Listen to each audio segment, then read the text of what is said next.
Pourtant, voilà, en plus, vous avez fait référence au féminisme. Le féminisme, ça a permis de pousser les femmes dans la société de consommation, dans le capitalisme à outrance, et que les femmes puissent accepter leurs conditions féminines à travers le libéralisme, en oubliant je vous rappelle tout ce qui faisait leur spécificité. Je vous rappelle que la plupart... Pour les mettre au niveau d'une pseudo-égalité avec les hommes. Alors, on a presque envie de les envoyer sur les chantiers navaux, ces féministes-là. Aller taper des boulons pour voir. Je vous rappelle que la plupart des théoriciennes féministes sont d'origine marxiste en France, rappelons-le quand même. Les plupart des féministes. Oui, des grandes théoriciennes françaises du féminisme, finalement, sont très proches du marxisme. François Giroud, etc. De Simone de Beauvoir jusqu'à Christine Delphi. Ouais, par exemple. Elles appartiennent toutes à une certaine classe, quand même, supérieure. Mais c'est le matérialisme. Bien souvent. Pas des pauvres ouvrières. Tous les théoriciens de toutes les disciplines, à ce moment-là, évidemment. Ouais. Oui, mais le féminisme, c'est quand même un apanage réservé quand même à une forme de femmes d'une certaine élite. J'ai envie de dire qu'il y avait presque le temps pour ces problèmes-là. Dans tous les domaines, tous les théoriciens, c'est rarement les prolétaires qui font des théories. Parce qu'on leur donne pas la parole déjà, non pas parce qu'ils peuvent pas, mais parce qu'on leur donne pas la parole. Ça, c'est évident ce que vous dites. Non, ce que je dis simplement, c'est que l'émancipation des femmes est quand même une chose essentielle. Je vous rappelle que le droit de vote n'était pas acquis pour les femmes en France avant l'après-guerre. Donc il a fallu qu'il y ait des gens qui se battent pour avoir ces droits-là. L'accès à la contraception, l'égalité salariale, voilà des combats essentiels qui ont été menés par des femmes. Et je ne vois pas pourquoi on dirait à ces femmes-là, c'est de votre faute si la lutte contre le capitalisme n'a pas avancé. Elles ont une responsabilité. Alors donc, les féminismes ne devraient pas se battre, on devrait accepter l'absence de droit de vote pour les femmes, on devrait accepter les inégalités salariales. Non, c'est pas ça. C'est dire que, c'est-à-dire qu'en fait, de porter les combats comme ils le sont en fait sur le plan communautaire, sur voilà, que ce soit la lutte des femmes ou les luttes donc les féministes n'auraient pas dû exister. C'est au moins ça a eu pour effet en tout cas de déplacer tout le combat politique, et aujourd'hui la lutte sociale elle a été abandonnée. Donc c'est la faute des féministes si la lutte sociale a été abandonnée. Au profit de cette lutte-là. C'est-à-dire que la lutte sociale est abandonnée au profit d'une lutte communautaire. Voilà. Et vous pensez que les combats féministes qui ont été menés n'étaient pas une bonne chose en soi? Sur certains aspects, oui, mais je pense que en fait, je pense que c'était pas un petit peu macho. Non, pas du tout.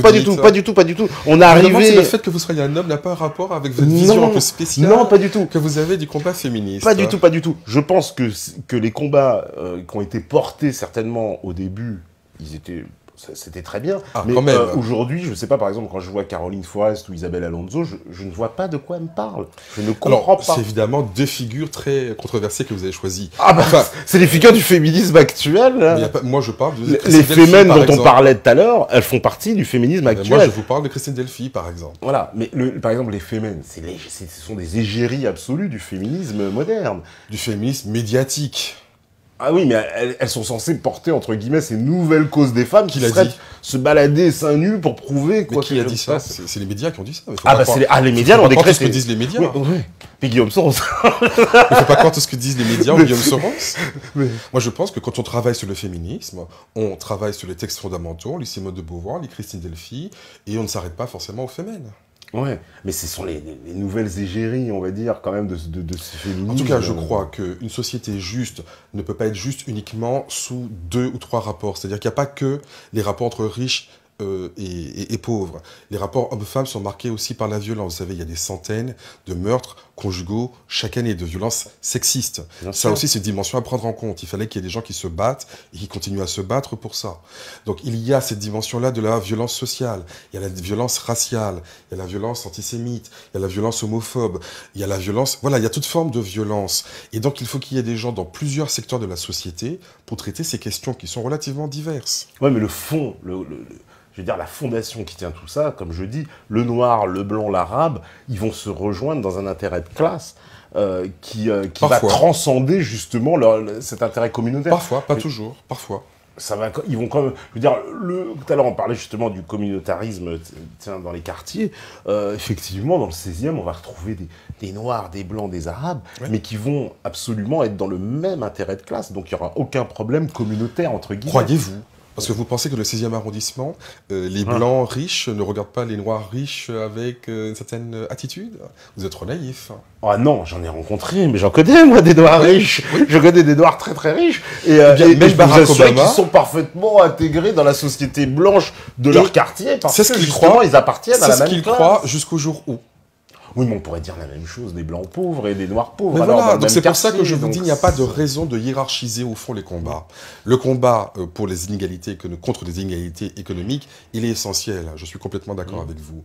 Mais le combat sur les violences de genre, quand je vous dis qu'il y a des centaines de femmes chaque année qui meurent dans le cadre de violences de genre, de violences sexistes, ça aussi c'est quand même un vrai problème.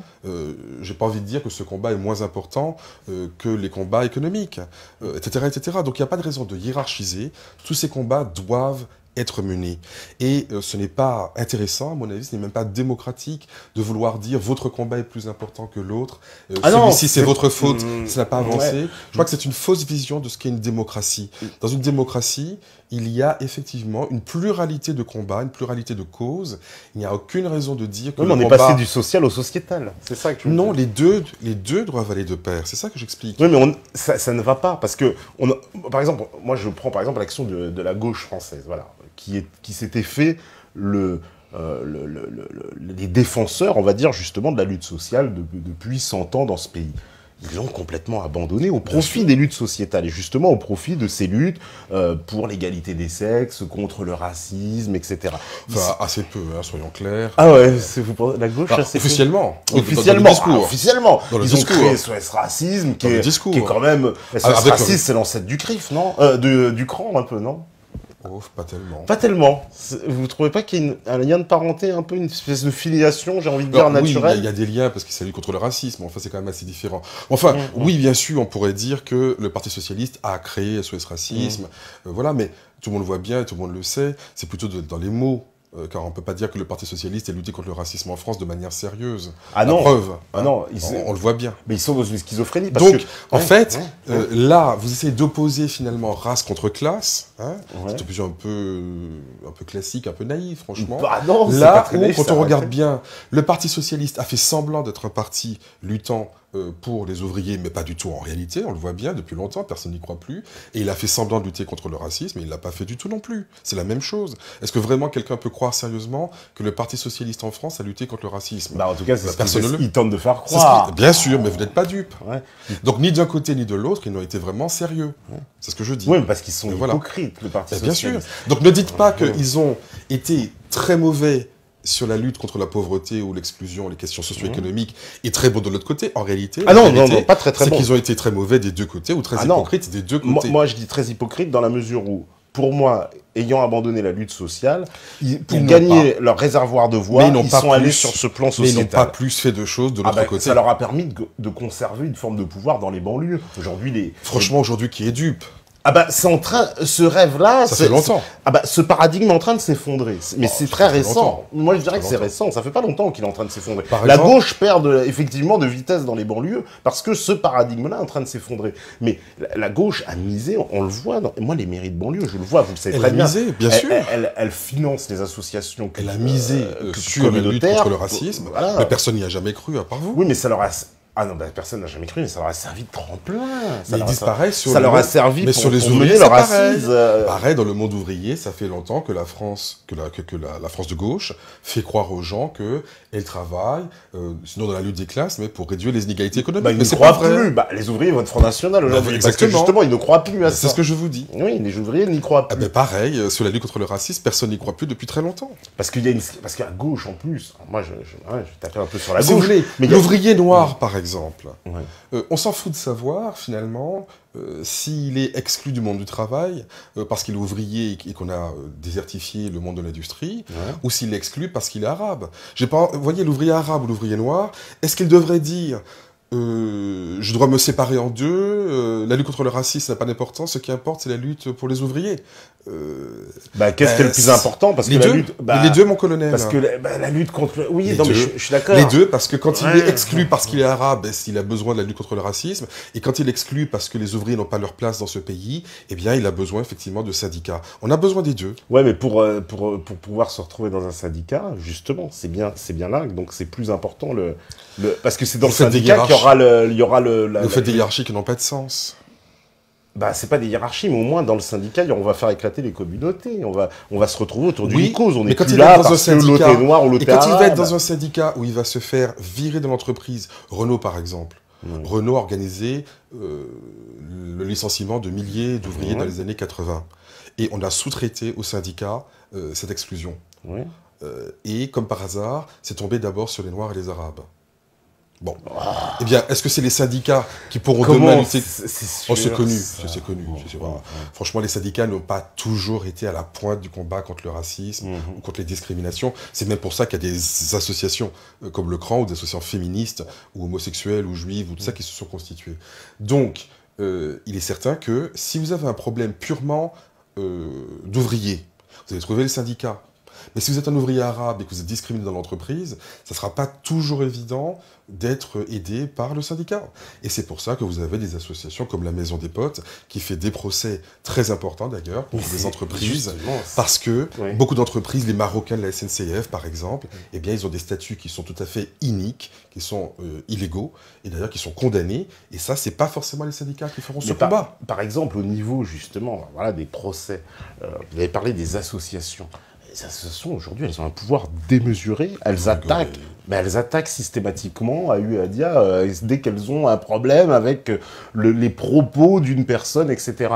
Est-ce qu'on n'est pas aussi dans le règne de la dictature des associations? Je pense en particulier au CRIF, je pense à la LICRA. Vous avez l'air vraiment que le opprimé. Va pas s'inscrire dans cette tradition. Vous avez l'air tout à fait opprimé, mon pauvre. Ah ben je le suis. Moi-même, j'ai été poursuivi. J'ai été poursuivi, pas pour mes propos, mais pour les propos de certains invités. Bon, certes, mais... non, vous savez, par exemple, je sortais de la question du racisme parce qu'on va croire qu'il n'y a que ça. Cette question de l'homophobie, j'avais une discussion avec quelqu'un qui me disait exactement la même chose. Les associations homosexuelles font des procès, on ne peut plus rien dire aujourd'hui. Et j'ai dit à cette personne, savez-vous, depuis 10 ans, combien de condamnations pour propos homophobes il y a eu en France? Et je vous pose cette question à vous. Non, je crois pas. Il y a un chiffre en ordre de grandeur. Parce qu'on ne peut pas rien dire. Alors, je sais pas, une vingtaine, je sais pas. Zéro.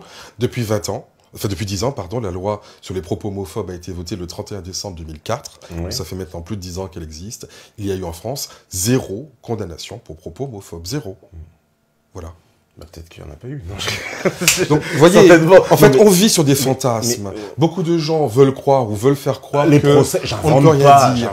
Mais les condamnations, je vous dis, il n'y en a pas. SOS racisme. Très peu. Le CRIF. Très peu. Je n'ai pas les chiffres sur le racisme. LICRA, on est en train de travailler. Constamment. Nous sommes en train de travailler pour avoir les chiffres précis du nombre de condamnations. Donc là, je ne peux pas vous donner ce chiffre. On est en train de travailler dessus.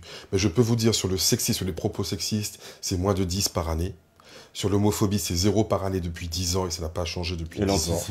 Ça, j'ai pas encore les chiffres, je suis en train d'enquêter là-dessus, je vous dis. Mais quand je les aurai, je vous les donnerai, il n'y a pas de problème. Mais beaucoup de gens croient qu'il y a des condamnations tous les jours sur toutes ces questions de discrimination en France. Je vous donne un exemple très précis sur les propos homophobes. Depuis 10 ans que la loi existe, il n'y a pas eu une seule condamnation. Pas une seule. Une fois, il y a eu... Peut-être qu'il n'y a pas eu lieu à condamnation. Qui a tenu des propos homophobes vous allez me dire que pendant la loi sur le mariage pour tous, vous n'avez entendu aucun propos homophobe en France. Par exemple, la seule personne qui a été mise en cause véritablement... Public, pas privé. Bien sûr, mais ça arrive tous les jours, des propos publics homophobes. Enfin, c'est l'évidence. Alors, il y a par exemple Monsieur Van Est, bien sûr, de sinistre mémoire, mais que nous avons eu invité ici en plus. Eh bien, décidément, les amis. Il a refusé d'en parler de cette affaire, mais bon, c'est pas grave. Il avait affirmé que l'homosexualité est une menace pour la survie de l'humanité. Tout à fait. Ça me paraît un propos quand même assez homophobe.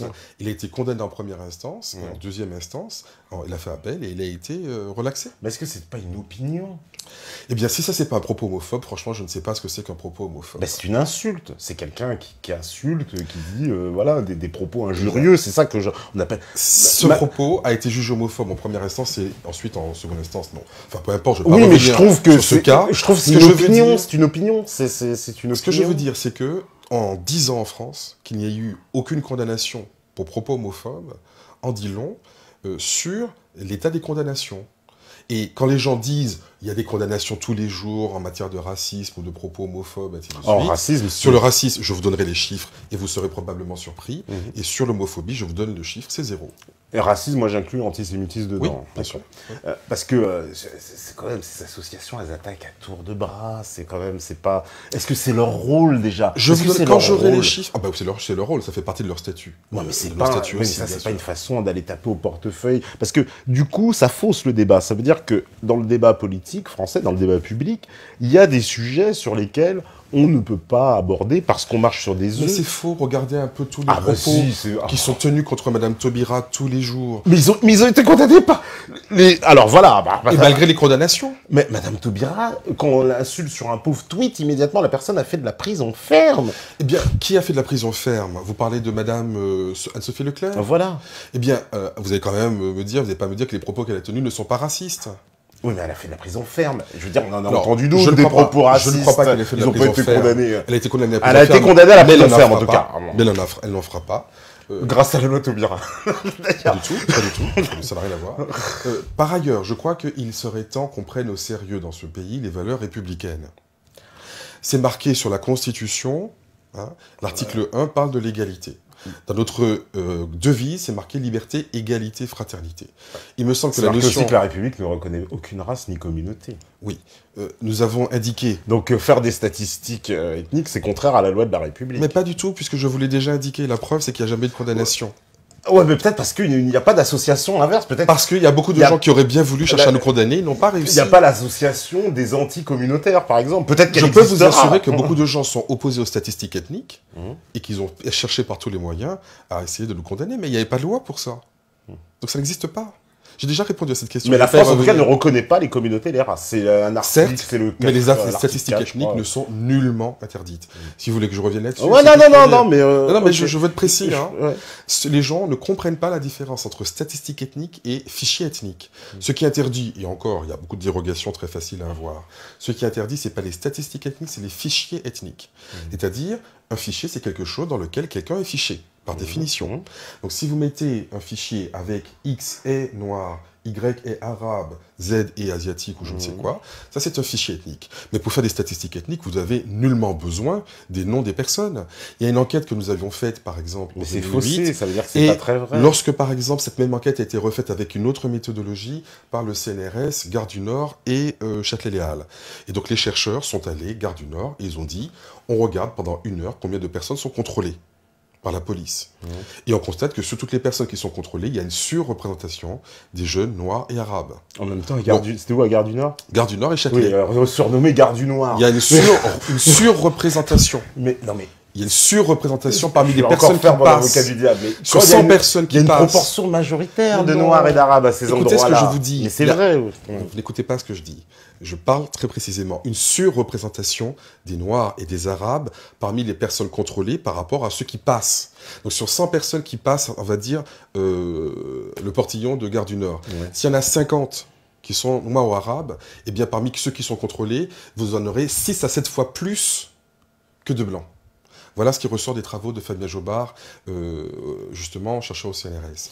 Donc, il y a une surreprésentation, non seulement des Noirs et des Arabes à Gare du Nord, ben ça on le sait bien sûr, mais parmi cette population, de ceux qui sont contrôlés, il y a une surreprésentation des Noirs et des Arabes. Donc ça a été contrôlé, le ministre de l'Intérieur lui-même l'a reconnu à l'époque. Bon, donc aujourd'hui, il n'y a plus de débat autour de cette question, le délit de faciès, ça existe.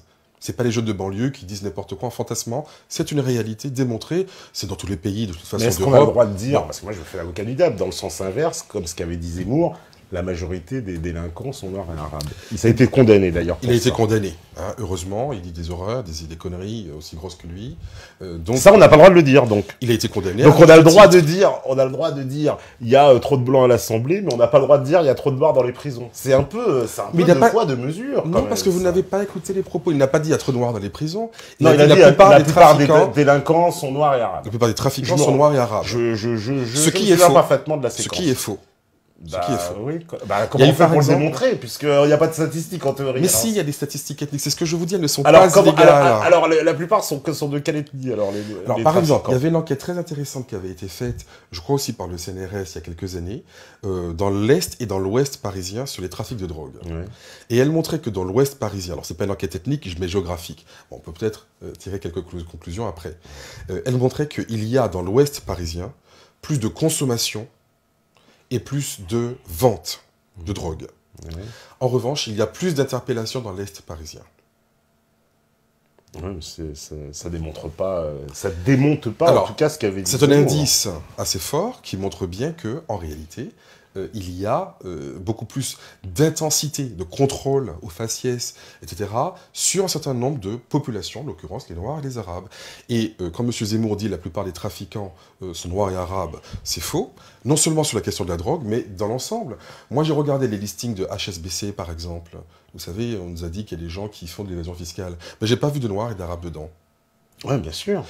Quand on regarde, par exemple, la fraude fiscale, c'est des dizaines de milliards d'euros qui sont perdus. Eh bien, ça veut dire quoi? Ça veut dire que la police va chercher certaines personnes et pas d'autres. C'est-à-dire que si vous faites 20 grammes s'il y a beaucoup de Noirs et d'Arabes en prison, c'est parce qu'on va plus chercher les Noirs et les Arabes. Exactement. C'est un peu tiré par les cheveux. La délinquance financière, par exemple, n'est pas du tout recherchée. Ouais. Et même Sarkozy voulait même dépénaliser carrément le droit des affaires.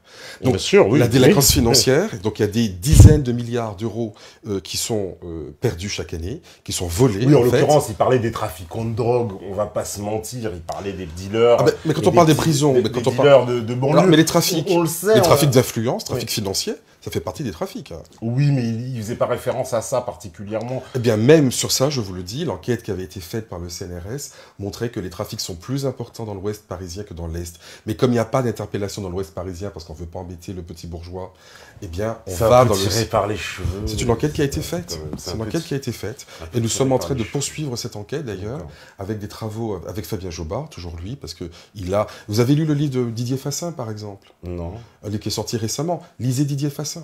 Et vous verrez effectivement que les policiers ne vont pas nécessairement là où il y a le plus de délits, là où il y a le plus de trafic. Il y a évidemment une sélection. D'abord, dans l'ensemble de la délinquance en col blanc est complètement écartée. Alors ça, on est bien d'accord. Donc on focalise sur les petits, oui. Et parmi les petits, on focalise sur notamment les petits noirs et les petits arabes. Oui, mais c'est un peu se cacher derrière son petit doigt. Le principe de réalité qui veut que là, si on prend la voiture et puis on fait le tour des banlieues, si on a l'honnêteté intellectuelle, on admet que c'est une réalité qui a bien plus de trafic effectivement dans ces communautés-là que dans les autres. C'est ce que vous croyez savoir. En toute honnêteté intellectuelle. Toutes les enquêtes ont été faites. Moi-même, je suis classé dans cette communauté. Non, donc, mais vous voyez, il y a des enquêtes qui ont été faites en France sur cette base géographique, pas ethnique. Mais des enquêtes ethniques, il y en a eu aux Pays-Bas, en Angleterre, aux États-Unis. Elles démontrent le contraire de ce que vous dites. Elles démontrent, c'est-à-dire quoi? Qu'il y a moins de Noirs et d'Arabes que de Blancs, par exemple? Aux États-Unis, par exemple, les Noirs et les Latinos consomment et trafiquent moins de drogue que les Blancs.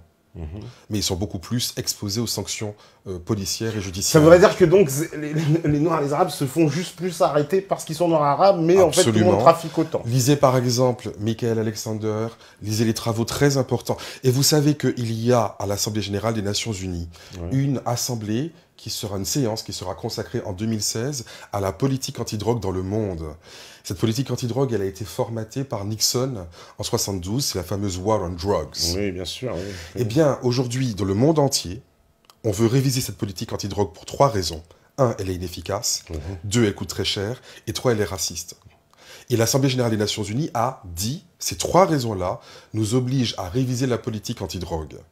Et effectivement, lors de cette assemblée, lors de cette session de l'Assemblée Générale, l'année prochaine, c'est en 2016, on va essayer, enfin, on ne sait pas moi, c'est les Nations Unies, vont essayer de proposer un nouveau modèle sur la question des drogues, mais en effet, ce qu'ils ont déjà dit, c'est qu'il y a évidemment des conséquences racistes très fortes sur cette politique antidrogue parce qu'elle vise les minorités ethniques. C'est pas moi qui le dis, c'est les Nations Unies. Ouais. Mais il faut être renseigné sur ces questions. Oui, mais bien sûr. Bah, moi, ce que je sais, en tout cas, justement, les Nations Unies, il faudrait bien se renseigner pour savoir que, justement, c'est précisément la CIA qui a introduit les drogues aux États-Unis dans les ghettos noirs avec le projet Control Pro, c'est ce que je vous dis, etc. Et c'est ce que disent les Nations Unies, précisément. Okay. Donc, parce que c'est précisément sous la pression des pays du Sud que cette révision des politiques publiques va être faite pour contrecarrer la war on drugs de Nixon, de la CIA, qui ont instrumentalisé justement cela contre les minorités ethniques. Vous êtes en train de dire ce que je suis en train de dire. Moi, Donc on est d'accord, c'est bien ce que je dis. Sur ce point-là, effectivement, qu'il y a eu une politique qui visait les Noirs et les Arabes. Mais voilà. après, nous dire que...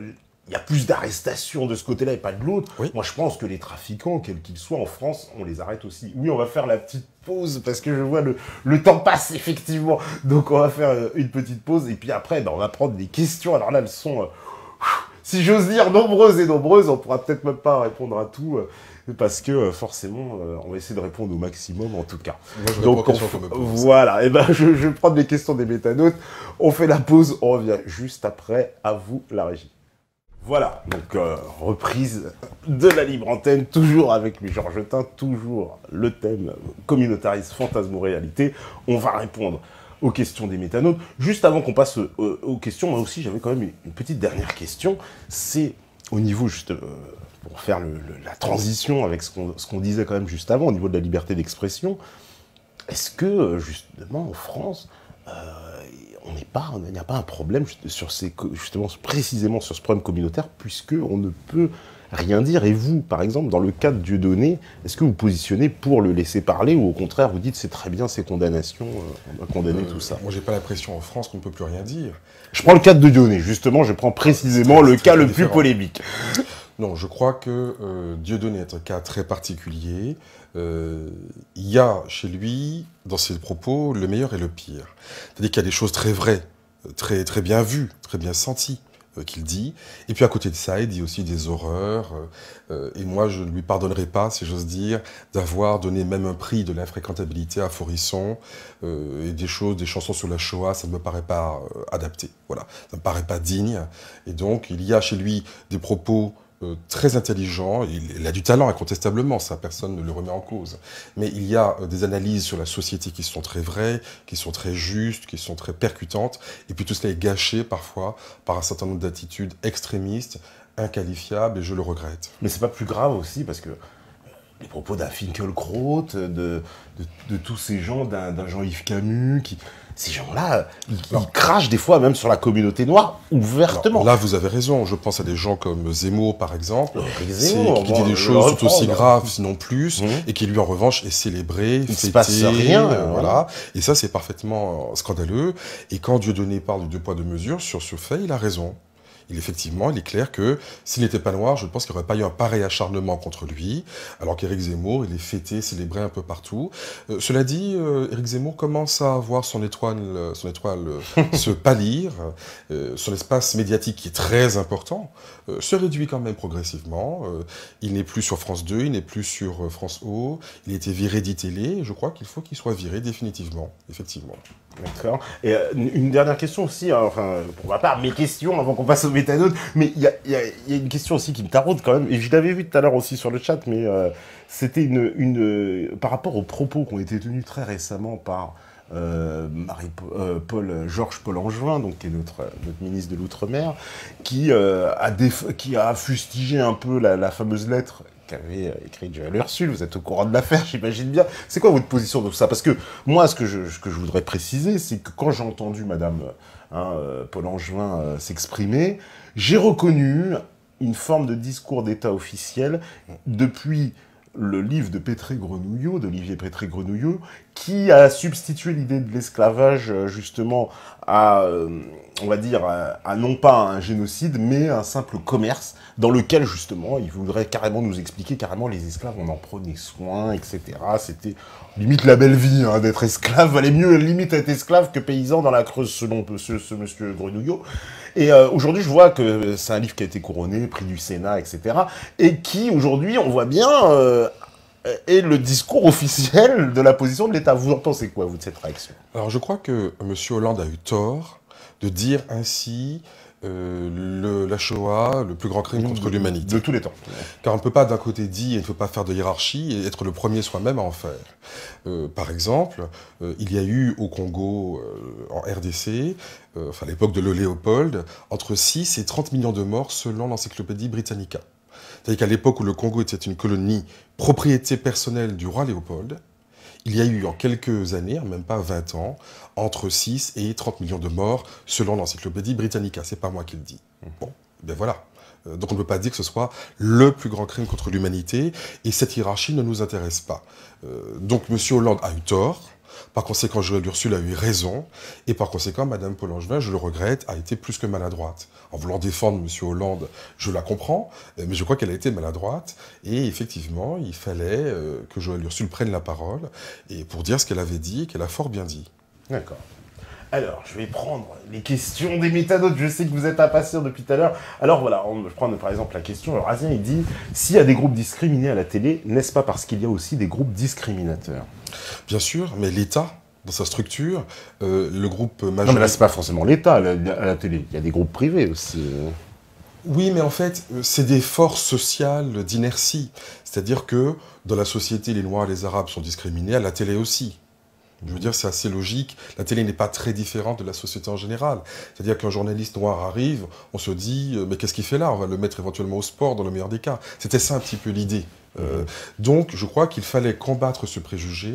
Nous avons essayé de le faire avec d'autres.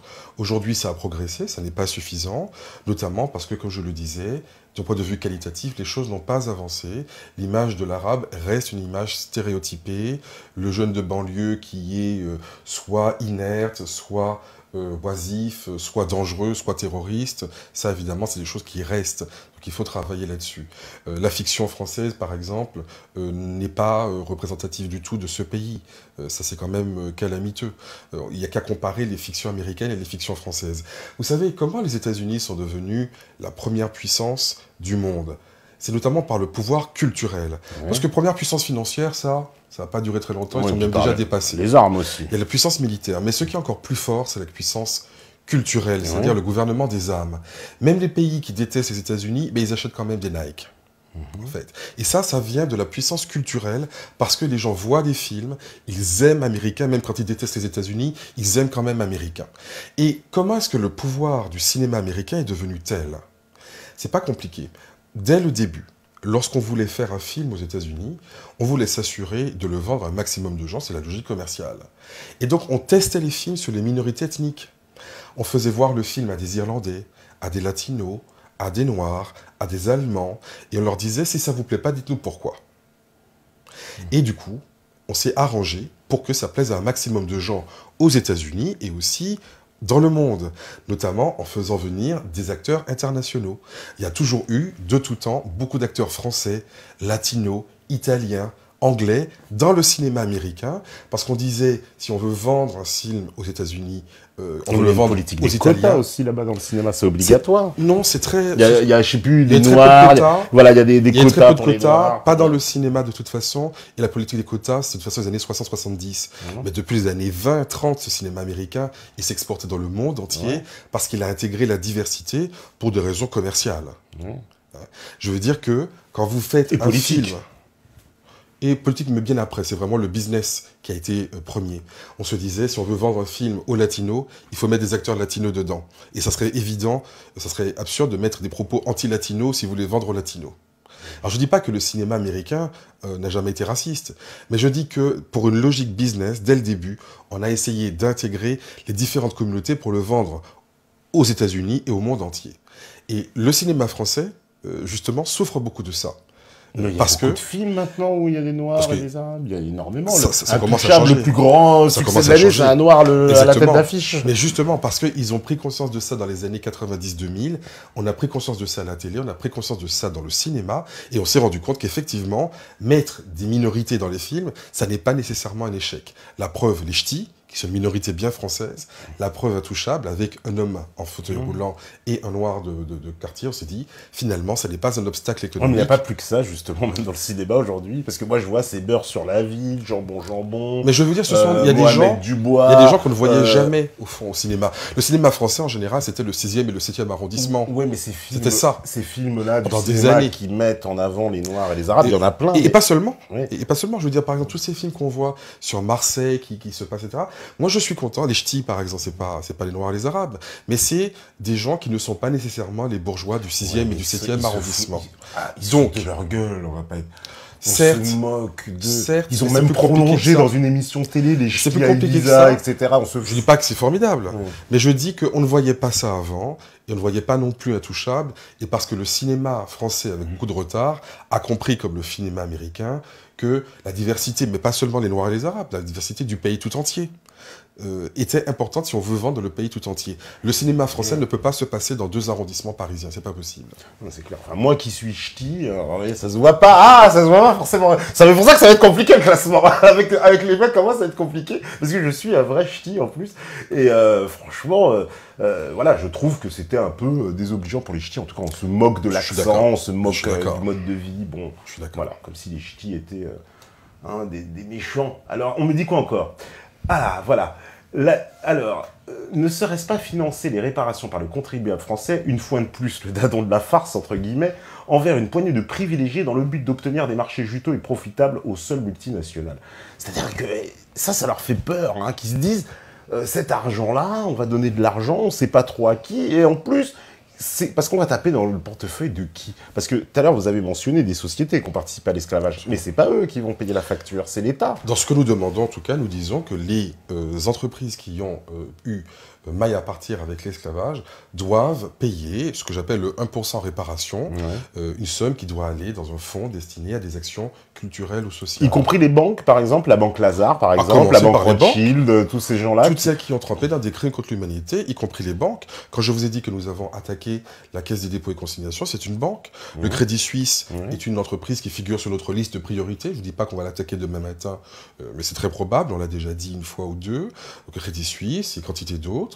Il y en a une qu'on va attaquer d'ici 2 mois maximum. Donc je ne le dis pas maintenant, on va l'annoncer un peu plus tard. Mais une très grosse banque française. Oui, bien sûr, toutes les banques sont concernées. Puis ce commerce, il était un petit peu, j'ai presque envie de dire, mondialisé, si j'ose dire, déjà à l'époque. Oui, Il n'y a bien pas sûr. que la France. On peut parler de l'Italie, avec les Viales, Venise, Gênes.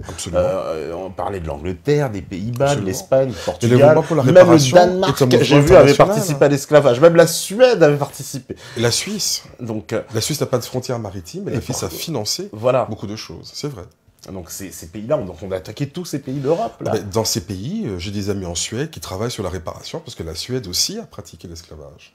Et on pourra les taper au portefeuille du roi d'Arabie Saoudite aussi, par exemple. Eh bien, c'est le roi d'Arabie Saoudite est concerné, que les pays africains qui ont subi justement cette traite orientale fassent leur travail. Oui, ce qu'il y en a eu.